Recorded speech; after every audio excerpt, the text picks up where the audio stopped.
continuons ce petit tour du Festival de l'Oiseau et de la Nature avec Frédéric Coutelier. Frédéric, qu'on avait déjà présenté il y a bientôt 3 ans, on va dire 2 ans et demi à peu près, lors du Festival Nature Namur à Namur justement, où tu exposais.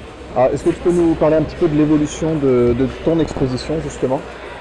Oui, tout à fait. En fait, l'évolution de l'exposition, donc je représente une partie des tirages qui ont été faits à Namur. Évidemment, je complète au fur et à mesure des images que je prends. Et j'ai donc une série de nouvelles images par rapport à Namur en 2010. On se rend compte que ton univers, c'est surtout les oiseaux en termes de nature. Si je dis pas de bêtises, tu suis et tu fais des cours d'ornithologie. Qu'est-ce que ça t'apporte par rapport à la prise de vue que tu n'avais pas avant, justement, avant ces cours, avant cet apprentissage? Qu'est-ce que ça t'apporte de plus, justement? Ben ici, ça m'apporte de plus la connaissance de l'espèce, aussi c'est des espèces craintives, non craintives.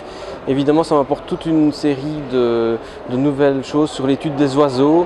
Je me passionne de plus en plus pour les oiseaux et évidemment, je n'en ressors que de plus de plaisir à les photographier encore, quoi. Donc, c'est effectivement une formation très intéressante au sein de Natagora et AVS. Et ils font aussi une formation photo à l'heure actuelle. Tu as donc été, tu exposes ici parce que tu as dû être sélectionné sur dossier, je suppose. Je pense que c'est comme ça que ça fonctionne. Tout à fait. Donc on propose un dossier au Festival de l'Oiseau, donc tout comme à d'autres expositions, et ils nous disent si on est accepté ou refusé. Et ici c'est la première fois que je participe et donc ils ont dans le cadre du village photo et ils ont tout de suite accepté le dossier assez rapidement. J'en suis très content et je les en remercie. Sans vouloir faire de publicité particulière pour le festival, mais en termes d'organisation, tu as déjà fait plusieurs expositions, que ce soit en Belgique, que ce soit en France. Ton ressenti général, ton impression sur l'organisation, sur la manière dont tu as été accueilli pour faire cette exposition, ce qui t'a été mis à disposition, voilà, comment ça s'est passé? Ben ici, je trouve que l'organisation est très, très performante. On a des beaux panneaux, les photos sont bien éclairées.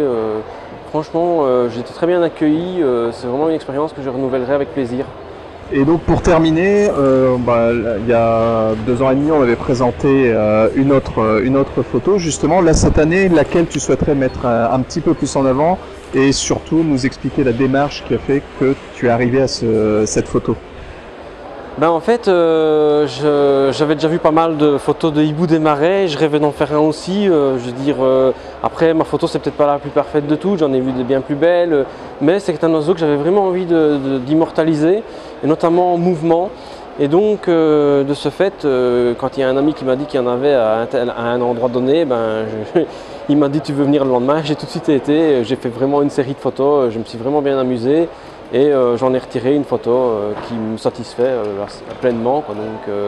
Et je suis vraiment content d'avoir fait cette photo ici en février, donc c'est assez récent. D'accord, donc c'est une photo qui a été prise en France ou à l'étranger? Elle a été prise en Belgique en plus, donc à la côte belge. Donc voilà, c'est un petit peu à l'intérieur des terres. Très bien, écoute, merci Frédéric pour cette petite interview. On espère que l'expo va bien se poursuivre, c'est jusqu'à demain, 28 avril. Et puis écoute, une très bonne continuation à toi. Merci.